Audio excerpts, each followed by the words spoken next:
Darkness is your ally. So many happy faces!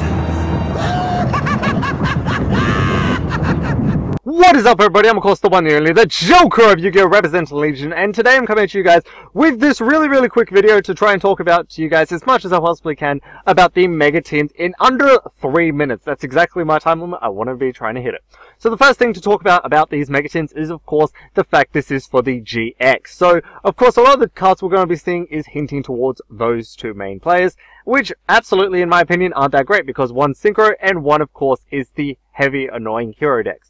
And because neither one of them have been played a lot in the meta format, you know, a lot of the cards that we're going to be seeing and talking about, they aren't even going to be relevant in today's format compared to the other stuff that you would want to be trying to get in these mega tins that we are promised to try and get. But I'm not going to talk about the stuff we're promised, just about the promo cards. So the first thing to talk about is the fact of, yes, we do get a hero fusion monster. It's a nice secret rare. Nobody cares about it, in my opinion. I don't really care about it because, honestly, as I said, nobody really plays heroes to the point that it can ever be meta-defiant. It requires a Neos, it requires a Grand Maul. Yeah, once again, nobody plays heroes. Who plays actual heroes in a meta format? So, the way that this cards and these tins are formed, they're just hinting to either the collector or if you're just playing for fun. Now, if you want to play for fun, that's absolutely great. These tins are nice for you. But for the rest of us, you know, they're not really that great. You do, of course, get a few other hero monsters, which I'm not going to be going into because, honestly, their effects aren't that great in the way of, you know, you can discard this. One of them is discarding to add a polymerization, but we already have a card like that. That's called, of course, King of the Swamp. If you want to be playing that card, honestly, just play King of the Swamp instead. It gives you the search, plus it can be guaranteed to be used as a different fusion monster. On from that, we do also have the Mud Dragon of the Swamp, hinting to the other Swamp cards. Now, this card just is able to change its attribute. This is honestly the only useful card in this entire tin for me that comes in the promo cards, because it can change its attribute. Now, because of this, you can go instant fusion, bring out this card, change its attribute, and then bring in one of your more relevant link monsters. It's extending the combos, but that's honestly all it's good for. So, yeah.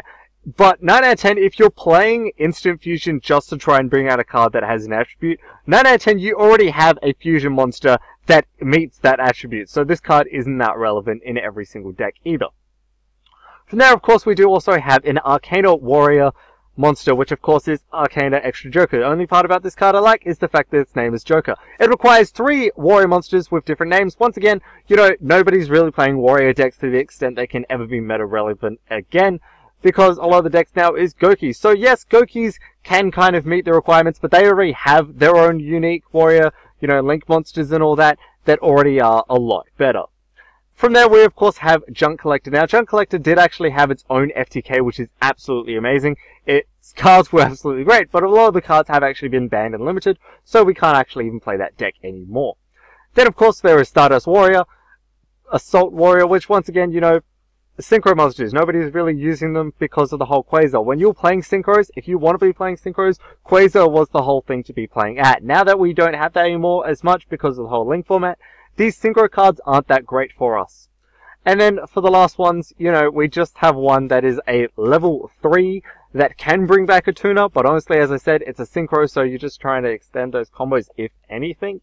But then, of course, the last card is a Junk Connector, which requires 2 affect warrior monsters. So trying to bring this card out isn't actually that great. So all these cards are absolutely insane. They're not absolutely that great because honestly all the cards that we are getting aren't that relevant to the way that we would be using them in the meta format. So unfortunately, yes, these Megatin cards are absolutely trash in my opinion, but that's my opinion, guys. Feel free to say whatever you wish. But honestly, guys, you know, I tried to do this video in under 5 minutes, under 3 to 5 minutes. That was my goal, so I did go over the 3-minute mark. I'm sorry about that. But I feel like I was able to, you know, try and say everything that I possibly can in under 5 minutes. And hopefully that is good enough for you guys. And hopefully you guys enjoyed this video enough to give it a thumbs up. And, you know, if you want to say anything else about these cards, feel free to comment it down below. Guys, I always accept criticism. I always like to hear what you guys have to say. But of course, guys, that's it for this video. Hopefully you guys did enjoy it. If you did, you know, as I said, give it a big thumbs up. If you want to see more content like this, make sure to smash that subscribe button. And of course, without further ado, that ends it for me, guys. The Joker of Yu-Gi-Oh! Representing the Legion, making sure you guys are always happy, signing off.